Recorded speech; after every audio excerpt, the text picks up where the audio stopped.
So the season's only just finished, but it looks like the transfer dealings are going to happen very, very quickly this summer. Antoine Griezmann has said through the social media outlets of Atletico Madrid that he's going to be leaving the club, and he's linked with a big money move to a big side. We're going to be talking about that very, very soon. First of all, Kristan Heneage is here with me now to talk about all of this and the kind of the ripple effect that it might have for teams in the Premier League as well. How are you, Kristan? I'm not bad, thanks. How are you? Very good, mate. Very good. So this is good. This is nice and juicy one to get us going as the summer kicks off. Not like a little bit of speculation. Although that said, there isn't much speculation to be had in terms of the fact that he's leaving the club because of how it's kind of been announced that he is leaving. He's done a video on the Atleti Twitter. So for them to put it out, to be happy to put it out, means that it's definitely happening and they've probably got someone in mind. Why do you think he has changed his mind, especially after the decision, that this film that he put out last year when he declared that he was going to stay at Atleti and sign a 5-year deal? I think realistically, it's the same motivations we see with a lot of players. He's been there a long time. I think he wants to sample something different, something new, something fresh. Now, I'm sure there are Atleti fans that aren't exactly delighted about the way he's gone about this, as you kind of alluded to there. There's been a lot of criticism relative to La Decisión and how he's handled that situation in general. But I think ultimately his motivations are fairly basic in that regard. They're just a player that wants to see something different. I find it mad though that the perspective for him has changed so quickly in one season. Again, it shows that, I don't know, it just confuses me that he'd be brave enough to go, yep, 5-year deal, that's it. I'm probably going to, not spend the rest of my career at Atleti, but, the best years of my career. And then after, a disappointing season on all accounts, when it looked like they probably had the best squad that they've maybe ever had, he just changes his mind. Do you think that was always maybe part of the plan? Or do you think actually he's just changed his mind? I wouldn't feel comfortable trying to second guess someone's intentions because I think that's unfair on them. I think he could have entered it with, as I say, the best of intentions. And you have to remember as well that deal actually made him one of, if not the highest paid players in Europe. I saw Julien Laurent talking about a figure of 450,000 a week. So there were clearly motivations, I think, both sporting and financial for him to sign that deal. But 12 months later, you look at the situation and maybe things have changed. The fact that Diego Godin is leaving this summer, someone that he really does consider almost like a brother figure. The fact that he's going could have maybe just stopped him and had him look around and say, you know what, this situation isn't the one that I thought it would be 12 months ago. It's not just Diego that needs to go. I think I need to change as well. But Chris, surely once you sign a 5-year deal, that's it. Like the power's back with the club for a second. There's that security that you've got him for a bit. I guess on the other side of it, or you're going to get a decent amount of money. It looks like 120 euros is the release clause that will allow him to go. I just find it strange that Atleti are like, yeah, okay, oh, you want to go now? Okay, cool. Let's sort something out then. What's going on there? What's going on at Madrid for them to allow this to happen? You have to go back to the Neymar transfer from Barcelona to PSG. That's kind of where we see the power dynamic shift a bit, because we looked at that figure and said, wow, that's a padlock of a figure. No one would look to trigger that. And yet he waltzes in with a check, he pays it, and he goes to PSG. So I think these release clauses that once seemed so vast and huge, 120 million, I've seen a lot of fans talk about, that's not a bargain. You could have got Salah, Firmino, Mane for that and had change over. But actually, if you put it in the context of, for argument's sake, how much Coutinho cost Barcelona, 120 million for Griezmann is probably seen as a fair price in that context. So it's all about the context of the situation. I think in terms of Atleti allowing it, I think it's more just accepting it, that, you know what, he has this release clause that relative to the market, someone will see value in, someone will come and pay. And so ultimately, there's not a great deal we can do. But on the positive for Atletico, it will relieve them of a significant burden in his wages, which will allow them to possibly sign extensions to players like Rodri and those. Also, it will give them 120 million in the coffers to potentially go and buy some replacements. And it will allow them to facilitate this transition away from the likes of Godin and Griezmann, because they've tried to do that, I think, a little bit with the signing of Gelson Martins and Thomas Lemar, but it hasn't really worked under Simeone. They haven't looked as fluent in this new era as I think they would have wanted to.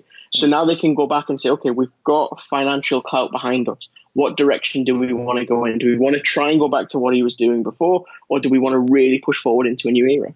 And I guess uniquely, Atleti can have a sort of stronger confidence in finding the next guy, more so than probably any club in European football, because they've done it again and again and again. And so I think any other team would be going, if a top six side in the Premier League got rid of their best centre-back and their talisman striker, everyone would be up in arms. But I think there's probably a little bit more confidence that they can find the next guy and do it again, because they have done it so many times. That said, that's Godin going, Hernandez going, Griezmann going as well. Do you think that, again, it's all speculation, but would you wonder if Simeone would be the next guy who goes, okay, look, this era is over and it's time for me to have a new challenge as well? It's a possibility. I think it's always a possibility. And I would have said the same about Griezmann leaving last summer as well, because they've got to start again, haven't they? They do. And if I can take one objection with something you said, it's the idea that they don't have any concern replacing him. Because actually, I think when I look at Atletico's transfers, I think the peaks have been high, but I think the valleys have been low as well. I look at someone like Lamar, who I mentioned there, who came in for big money, that just hasn't worked out. Gelson Martins, that was on the way to Monaco on loan in January because it hadn't worked out. I think actually they've had some hefty missteps, Atletico, when trying to sort of build in this new idea. And they're not really, I would argue, the plucky underdogs they once were. They're spending big money. They're investing big money. The deal to get Morata was a significant financial investment, potentially, if it goes through. So I think their identity has changed a little bit almost. And with that comes a different way of operating. And if you're not used to operating in that way, we've seen it with managers countless times. And this is not a slant necessarily on Simeone, more the club as a whole, is that when you move up that scale in terms of what you're allowed to spend, it can be difficult. It can feel alien because you're not used to it. You're not used to the freedom. I guess that progression in terms of their identity, in terms of the players that they're buying, does inevitably change when you then have a bit of success. So I wonder as well if there isn't an element where they're going, oh no, hang on a minute, let's get back to basics. Because what I meant in terms of having that confidence was, like, historically, all those strikers that have come through the door, Diego Forlan as an example, someone who, people didn't think he was finished, but they weren't expected to sort of get that much out of him. Aguero, the long list of strikers, they've created sort of superstars again and again. So I wonder if they've got the confidence to kind of go and do that again. Let's get to the team that Griezmann looks like he's going to be going to, and that's Barcelona. And it looks like from some of the reports that we're reading that a big reason for these big moves that Barca are making this summer are down to that defeat against Liverpool last week. The three that it looks like it's going to be now, De Ligt, Frankie de Jong and Griezmann. I was thinking, are there three more exciting players available to buy right now that you could go and get? And it looks like Barcelona are making a very, very clear statement that they need to refresh this team and get themselves right back to the top. Absolutely. I think you look at de Jong being the first kind of pillar in that rebuild. He's someone that I actually think, for me, embodies the modern midfielder. He's able to do everything. He can be defensively sound, can play that six role, is comfortable carrying the ball, dribbling through the lines. And I think alongside Arthur, I think you'll see him forge the new look Barcelona midfield. Whether that's with Busquets, I'm not entirely sure just yet, but I think we'll likely see that play out over the summer. But I think what you're seeing is a fortified rebuild of the spine of the team. Whether that sees Griezmann come in as a false nine, if it does go ahead, possibly. I think one of the benefits of him is a little bit of positional versatility, a bit of flexibility where he can move around that front three that they've used so famously. So I think what you're seeing with Barcelona is, yes, a very focused and engineered rebuild, but it comes with the caveat that they're going to have to move some people as well. This is not going to be a case of running into the toy shop with a blank checkbook. They're going to have to save up and do some deals themselves out first, I think. So with that in mind, I guess maybe the answer to that comes from where you think Griezmann's going to play. So where do you think he will slot in? Do you think it would be, is he the guy who's the centre forward and so you swap him out with Suarez, or do you see him out on the left and so that means Coutinho or Dembele are on the way? I personally would like him out wide, just because I think when you look at his career, he's worked best with a focal point. So maybe that's Diego Costa. For France, it's Olivier Giroud. It's someone that he can sort of bounce off. It's similar like Hazard says about Giroud. He's great to bounce passes off. I think that's where Griezmann does his best work.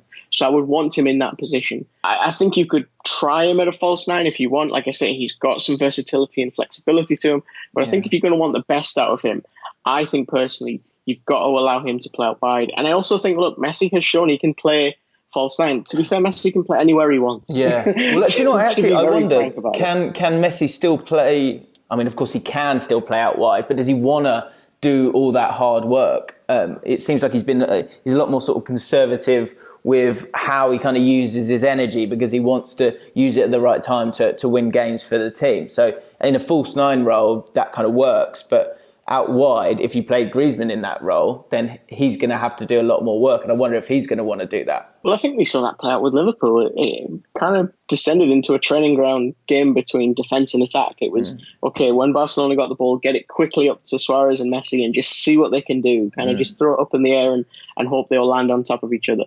I think that for me, one thing that I notice a lot of people say about Messi, especially coaches, analysts, those kind of people, they talk about, look at him, he doesn't run around like a mad hare. He does kind of conserve his energy. He often just walks, jogs. It's very, very effortless, if you will, because he's just waiting for the moment. He's waiting for the space to open up. And I think that is part of the reason I would say, your idea of him being a false nine where he can conserve energy, can kind of just play in the game when it comes to him, that suits him a lot more than trying to be shuttling up and down and having to do anything defensively. Yeah.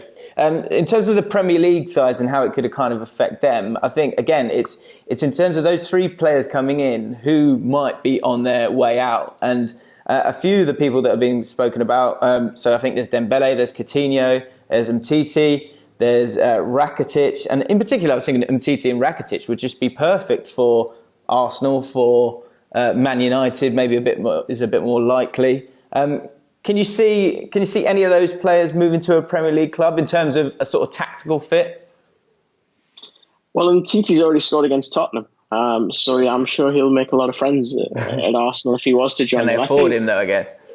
Yeah, I think. Look, when you talk about Man United for a second, and we took Coutinho and maybe Rakitic or Umtiti, you have to go away and decide how you want to play first. I think that has to be your first conversation before you start throwing money around on big players like that. I think with Unai Emery, there's a lot. That path has already been tread a little bit. He knows what he wants from this team. So I think, yes, Umtiti would be an upgrade on someone like Mustafi. I think that Rakitic would certainly give them an experience in midfield. And yeah, that whole little group of Barcelona players, can't forget Gomez in there as well, who's been on loan at Everton, the talk is that possibly Tottenham, if not Everton. So there's definitely buyers for these players, absolutely. I don't think Barcelona will struggle to sell them, but they will have to take a hit on some of them, absolutely. Yeah, and Rakitic is one of those as well, which I just think it's really harsh on the guy because he's obviously played well, but if they need to make some money, then him at 31, this is the kind of time to do it. And I think Man United are screaming for a player like Rakitic, especially if Herrera's going to go, because there is work rate, but there's end product there as well. He's able to move the ball really quickly. The final one, Coutinho. Say Griezmann plays on that left-hand side, Coutinho might be the guy who would go. The problem you've got, I guess, is who's going to pay a similar amount as Barcelona did for Coutinho? Who's going to want him? Is there anyone right now? I think that's the real stumbling block for someone like Coutinho, who it just hasn't really worked at Barcelona, has it yet? It's funny, we kind of started this conversation talking about Atletico accepting that Griezmann would go and Griezmann wanting to go. I'm not entirely convinced if Coutinho wants to leave Barcelona. Every time I've seen him talked about as coming back to the Premier League or leaving, he's kind of shut that down really quickly. And I think for him, there would be a real sense of frustration if he left with unfinished business. When it comes to buyers and things like that, I could absolutely see Manchester United throwing money at someone like Coutinho. I've seen the talk of going back to Liverpool. I'm not sure if he fits within the way that they do transfers anymore. That would have to be a really good deal for them. Yeah. Again, Man City, I don't think he's the type of player they're looking for. I think they're far more likely to go for someone like Bruno Fernandes of Sporting, or someone in that ilk who's got a bit more of a goal threat to them in terms of actually getting goals.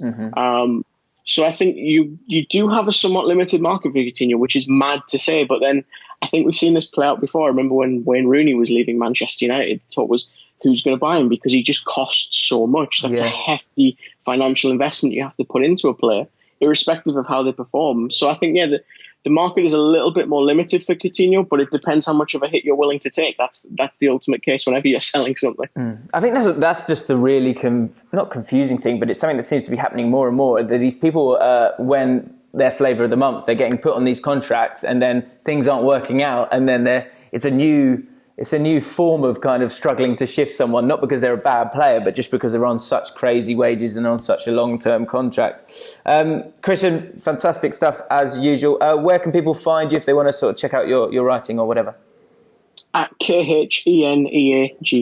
Great stuff. So go follow him on Twitter. If you've enjoyed this video, let us know your thoughts in the comments below on the sort of rebuild of Barcelona and the rebuild of Atletico Madrid and Antoine Griezmann. Is it going to work out at Barcelona if he does go there? Let us know in the comments below. If you enjoyed the video, hit the like button, subscribe to Ball Street, and we'll see you soon.